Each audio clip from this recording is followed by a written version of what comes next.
যদি উপদেশ মই নিদিও হজৰত মোহাম্মদে কৈছিলে যে মিঠাই খোৱা বাদ নিদিয়ালৈকে বেলেগক পৰামৰ্শ দিব নাপায় গতিকে মই পৰামৰ্শ দিয়া নাই মোৰ দুইটা ল'ৰা ছোৱালীয়ে প্ৰাইভেট স্কুলত পঢ়ায় কাৰণে মই পৰামৰ্শ নিদিও কিন্তু যোনটো সাহসী আছে যোনে ভাবে যে মোৰ মনত সাহস আছে আপোনালোকে কাম কৰা স্কুলখনত অন্তত নিজৰ ল'ৰা ছোৱালীক পঢ়ুৱাবৰ বাবে চেষ্টা কৰিব কিন্তু এইটো মই পৰামৰ্শ দিয়া নাই দেউতা মা কম বেছি পৰিমাণে মই চাব চেষ্টা কৰো সেইটো পৰামৰ্শ দিছো ইটো মই নিজেও কৰিব পৰা নাই গতিকে মই এইটো আপোনালোকক পৰামৰ্শ নিদিও মই এটা আপোনালোকৰ ভিতৰত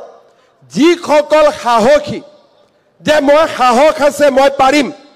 সাহসী কেইগৰাকীক মই অনুৰোধ কৰিম যে নিজৰ ল'ৰা ছোৱালী কেইগৰাকীক নিজে পঢ়ুৱা স্কুলখনত দিবৰ বাবে চেষ্টা কৰক নহলে গাঁৱৰ মানুহবিলাকে ভাবে যে মাষ্টৰজনে নিজৰ ল'ৰাটোকে স্কুলত দিয়া নাই মইনো কেনেকৈ মোৰ ল'ৰা ছোৱালীজনক স্কুলত দিওঁ এই পৰিৱেশটো আমি লাহে লাহে পৰিৱৰ্তন কৰিব লাগিব।